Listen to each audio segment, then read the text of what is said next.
Hi! Good day! Mabuhay! My name is Annalyn Murcilia, a travel agent from Johan Travels. Planning to escape from your tiring space? Iloilo mo na yan! For exclusive offers, watch this!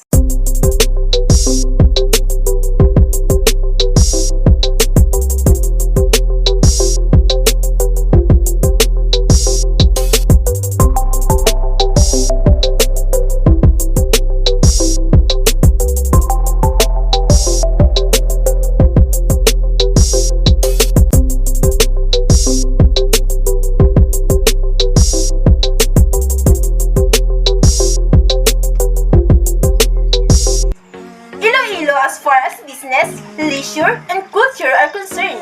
In fact, it has been declared one of the most livable cities in the whole country. It then comes as no surprise that tourism in the vibrant city of love is on the rise. So, if you're one of many who want to visit Iloilo City, look no farther than this full guide to make the most of its rich history, cuisine, and nightlife. Even you can only stay for the weekend. How to get there by air? Philippine Airlines, Cebu Pacific, and AirAsia offer several flights from Manila to Iloilo daily. The flight takes around an hour, and there are flights from Cebu, General Santos, Davao, Puerto Princesa, and even Hong Kong and Singapore to Iloilo International Airport. Take the earliest flight 4:25 a.m. or 6 a.m. from Manila to arrive early and make the most of your trip. This will also help you avoid the traffic congestion from the airport at peak times. The city proper is around 20 to 30 minutes from the beautiful and modern airport, accessible by taxi, jeepney, bus, or private vehicles. Day 1. Iloilo History, Sightseeing, and Nightlife. 7 a.m. Arrive in Iloilo and we will leave our bago to hotel at 8 a.m. Embracing a sense of nostalgia, the Mansion Iloilo is a convenient choice. This iconic heritage landmark is located in the heart of the city. 9 a.m. Have the best siopaw for snack at Roberto's. One of the most popular food you can try in Iloilo is actually found in an assuming Chinese restaurant in old downtown in Iloilo. The smallest one is called Jumbo and it lives up to its name. Their biggest variant is called Queen, filled with bacon, Chinese sausage, chicken, and pork adobo, salted egg, and more. You can dine in the restaurant, but the most people just go line up for siopaw to go. And we will explore all downtown Iloilo at 10 a.m. Drive or walk along the city's historic center to admire the beautiful arcade-type sidewalks and old buildings from the 1800s. With glorious architecture, the city is endearing to the restored. Calle Real, now JM Pasay Street, is the city's old central business district. Here you'll find the Regent Theater, once called Cine Palace, the oldest existing theater in the country, and the first shopping center in the Philippines. Plaza de Libertad was the last stronghold of the Spaniards, where they ended in their 333-year rule in the Philippines. Take a photo by the old train engine from the Panay Railways constructed in the 1900s to span various parts of Iloilo province. And we will have our seafood lunch at 12 noon at Breakthrough Restaurant in Villa. Go to the main branch of Iloilo's best seafood restaurant so you can enjoy your most satisfying seafood feast by the beach. Without much damage to your wallet, pick your own fresh crabs and have it cooked any way you want. We recommend the garlic butter sauce. Also order prawns or pasayan, steamed or cooked in sweet chili sauce. And at 2 p.m., see the third oldest Santo Niño image in the Philippines. On your way back to the city, stop by the Santo Niño de Arevalo Parish in Villa. Arevalo to see the Santo Niño the Spaniards brought here in 1581. And we will also visit the Mall Church at 2:30 p.m. in the Athens of the Philippines. One of the Philippines' most beautiful Gothic-style churches is found in St. Anne's Parish, facing Mall Plaza. Mall Plaza features statues of Greek gods and goddesses, supposedly to mark how Mallers love the Athens of the Philippines. Next activity is the pasalubong shopping and dessert at Mall Mansion. This once abandoned heritage house has been restored store into a tourist attraction and souvenir shop with a quaint old fresco cafe. And for your belated dessert, sample their one-of-a-kind blue turnip flower flavored ice cream. It's delicious! And at 4:30 p.m., we will burn some calories with a sunset stroll along Iloilo River Esplanade. Locals and tourists alike flock to this popular city landmark to jog and walk. It's not unusual for you to see locals dancing or doing yoga and other forms of exercise in one of these landscape spots' many nooks. And we will have our chicken dinner at Tatay's Manukan at exactly 7 p.m. This famous Ilonggo restaurant has a new branch at Atria Park District. You don't have to go all the way back to the main branch in Villa Arevalo. Bisayang lechon manok or charcoal roasted knitted chicken is their best-selling delicacy. And after dinner, we will walk around shops at 8 p.m. at Atria and have coffee at Much Coffee. It's gonna be a long night. Ilonggo's love coffee, which you will notice from Iloilo's many cafes. And at 9 p.m., we will have bar hopping in the Donato Pison Avenue, Smallville, City Times Square, and so it begins. Iloilo City's exciting bar scene is growing as fast as the city, with many different areas to drink and be merry. We crafted a suggested route. First stop, straight up Seda Hotel, while at Atria, head up to one of the Iloilo City most and popular rooftop bars at Seda Hotel. Sit at the alfresco area and order your first margarita, which you can sip while you enjoy the music and panoramic view.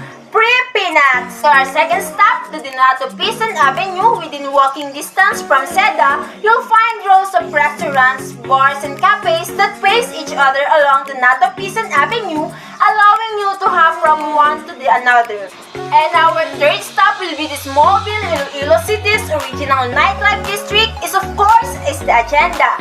The hippest restaurant, bars, and clubs in town are still located here. While it's within walking distance from the Donato Pison Avenue, better just come it. The Avenue Complex is a popular spot in the area that features bars, cafes, restaurants, and a club where you can cross-order. Still have more energy for more? Let's go to our fourth stop, City Times Square. Take another quick cab ride across Diversion Road to this new lifestyle hotspot. It's popular among the younger set for a wide variety of unique restaurants, bars, cafes, and events on its landscape grounds. And welcome to our second day tour, Ilonggo Art Attack and Food Trip. At 8:30 a.m., La Paz Bachoy for breakfast at Netong's original La Paz Bachoy. Cured at hungover by slurping hot robas and pate bachoy at the place where it originated, La Paz Public Market. There are several restaurants that claim to have created the first and best bachoy, but for visitors, we recommend Netong's original La Paz Bachoy. And we will see the miraculous Nuestra Señora de la Candelaria at Haro Cathedral at 9 a.m. Visitors frequent the outer terrace National Shrine of Our Lady of the Candles to pray for the only female image in the Spanish-era church filled with male religious statues. According to folklore, this miraculous image of Virgin Mary was found by fishermen in Iloilo River. And we will shopping sweets at 10 a.m. Be complete without hoarding confections from one of its most popular pasalubong shops. Best known for local confections like the famous bizcocho, pinasugpo, barquillos, galetas, and butterscotch of Iloilo. And at 10:30 a.m., we will history appreciation of Casa Marikit tour. This 200-year-old ancestral residence in Haro for a trip down memory lane with a bit of thrill. And at 12 noon, Pansit Molo for lunch and ancestral home tour at Kaminya Balay nga Bato. Hit more than 2 birds with 1 stone house, pun intended, at this museum with a restaurant and shop. This beautiful 150-year-old heritage resident reportedly served the best Pansit Molo in town. And at 2:30 p.m., get RC at Iloilo Museum of Contemporary Art or ELOMOCA. This new 3-story building has 3,000 square meter of space that features 5 exhibit rooms and a merchandise shop. The first floor houses the Hulot exhibit dedicated to the exhibitions of local and international artists. The gallery is at the second level, allocated for rotating shows like those highlighting the ILOILO Arts and Filipino sculpture, and at 5 p.m. we will have a food trip at Festive Walk Parade. Take your pick from a diverse selection of dining spots that line the 1.1 kilometer long and 22-meter wide shop and dine street.